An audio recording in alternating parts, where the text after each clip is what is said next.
নেতাজি ভবন metro station থেকে 10 পা হাঁটলেই ভবানীপুরের বিয়েবাড়ি। এখানেই প্রতি বছর ইংরেজ বধ হয়, একেবারে নিয়ম মেনে, মন্ত্র পড়ে। কি চমকে গেলেন? বিয়েবাড়ির নাট মণ্ডপে প্রতি বছর ইংরেজ অসুরকে দমন করেন দেবী দুর্গা। এ যেন ব্রিটিশ শাসনের বিরুদ্ধে বাঙালি জাতির এক নিঃশব্দ প্রতিবাদ।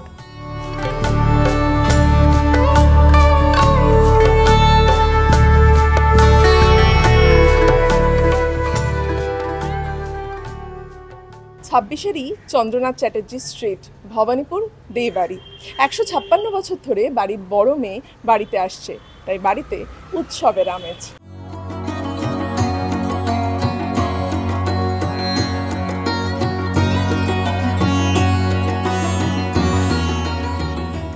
ধবধবে ফর্সা গায়ের রং, সোনালি চুল, ইংরেজ যেমন হয় আর কি। গায়ে ইস্ট ইন্ডিয়া কোম্পানি সেনাদের মতো জরিদার কোট, সাদা চোঙা প্যান্ট, পায়ে গামবুট। দুর্গার পায়ের কাছে হাঁটু মুড়ে বসে ইংরেজ মহিষাসুর, ডান হাতে সিংহের কামড়, বুকে গাঁথা দুর্গার ত্রিশূল। নড়াচড়ার জো নেই, অসহায় মুখ।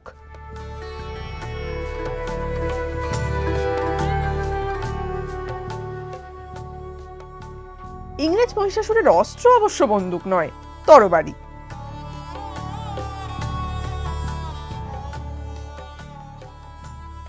সাল 1870। দেশে তখন ঘোর ইংরেজ বিরোধিতা, জাতীয়তাবোধের জন্ম নিচ্ছে ধীরে ধীরে। তার মধ্যেই ভবানীপুরের বিয়েবাড়িতে এলেন দেবী দুর্গা।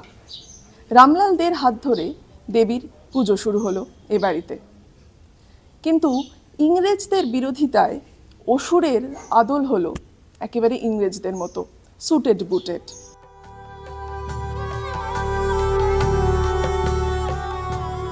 জেঠুরা কাকারা যেভাবে আমাদের শিখিয়ে দিয়ে গেছে সেইভাবেই আমরা চেষ্টা করি এখনও পুজোটা ধরে রাখার জন্য। যেমন আমাদের ঠাকুর বাড়িতেই তৈরি হয়, বাইরে থেকে আমরা ঠাকুর নিয়ে আসি না। কালীঘাটের পোটোপাড়া থেকে আমাদের কুমোররা এসে খড় বেঁধে মাটি লাগিয়ে আমাদের মূর্তি তৈরি করে বাড়িতেই।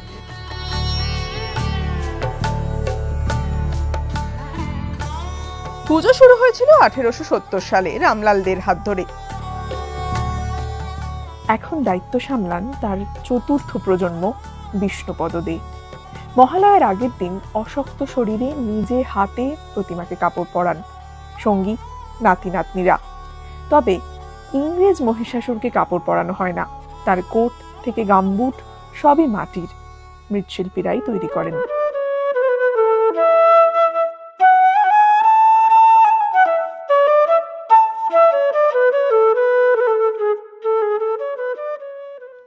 ব্যাপার হচ্ছে আমাদের এই ঠাকুরদা পরে আমার দাদুদের আমল থেকে ব্রিটিশদের আমলের হয়, এবং ব্রিটিশদের সময় দুর্গাপুজো হওয়ার দরুন আমাদের অসুরকে কোট, জামা, বুট আর মাথার টুপি দিয়ে তাকে করা হয়।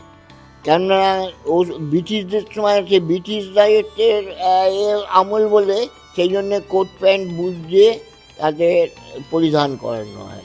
আমাদের ভবানীপুরে এই যে বিসর্জন, ঠাকুর লরিতে বা কোনো এতে যায় না।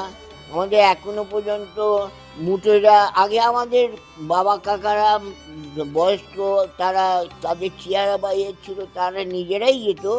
এখন আমাদের ক্ষমতা কম হয়ে যাওয়ার ধরুন আমরা এখন মুঠের দ্বারা এই ঠাকুর কাঁধে করে ঠাকুর বিসর্জন দেওয়া হয়। দুর্গা বাপের বাড়ি আসছেন, তিনি জগৎ জননী ঠিকই, কিন্তু বাঙালিদের কাছে দুর্গা বাড়ির মেয়ে। বিয়ে বাড়িরও এটাই রীতি। 156 বছর ধরে সেই নিয়মেই পুজো চলছে। ভোগে আবার মাছও দেওয়া হয়। রয়েছে বিশেষ কিছু নিয়মও। শাস্ত্র মেনে মহিষাসুরও পূজিত হন। হোক না ইংরেজ, তাতে কি? আমরা বিভিন্ন দফা বা পার্টসে মাকে নৈবেদ্যটা দিই। সেই পার্টসের মধ্যে কাঁচা চাল, ফল, কলা এবং তার ওপরে একটা মিষ্টি, যেটা আমরা আমাদের নিজেদের বাড়িতেই আমাদের বাড়ির বড়রা তৈরি করেন। সেটা হলো ছানা, ক্ষীর আর নারকোল কোড়া দিয়ে একটা মণ্ড তৈরি করা হয়, সেই মণ্ডটাকে মূল যে নৈবেদ্য, সেই মূল নৈবেদ্যের ওপর বসানো হয়, সেটাকে আমরা দুর্গা মণ্ড বলি। এই দুর্গা মণ্ডটা আর বাকি যাবতীয় নারকোলের মিষ্টি, এগুলো সব চতুর্থীর দিনকে আমাদের সবাই, আমরা বাড়ির মহিলারা সবাই মিলে নারকোল কুড়িয়ে এই মিষ্টিগুলো তৈরি করে রাখি। এবং এমনভাবে জিনিসটা তৈরি করা হয় তাতে মায়ের আশীর্বাদ এবং দৃষ্টি তাতে পুরোটাই এটা দশমী পর্যন্ত থাকে।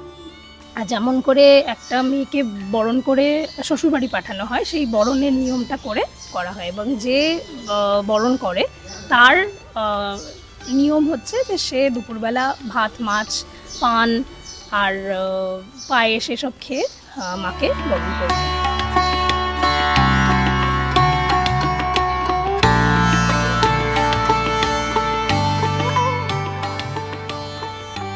ব্রিটিশদের চোখ রাঙানির মধ্যেই শুরু হয়েছিল দেবাড়ির পুজো। স্বাধীনতা সংগ্রামের গনগনে আছে তা ফুলে ফেঁপে ওঠে। বাঙালির যাত্রাভিমান যেন এই পুজোর সঙ্গে আষ্টে পৃষ্ঠে জড়িয়ে রয়েছে। কাঠামো যেমন বদলায়নি, তেমনই বদলায়নি ইংরেজ মহিষাসুর বধের রীতিও।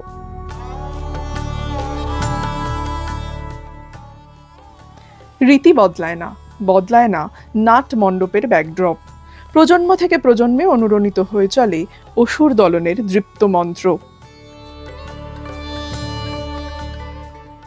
আবহমান বাঙালির এই উৎসব।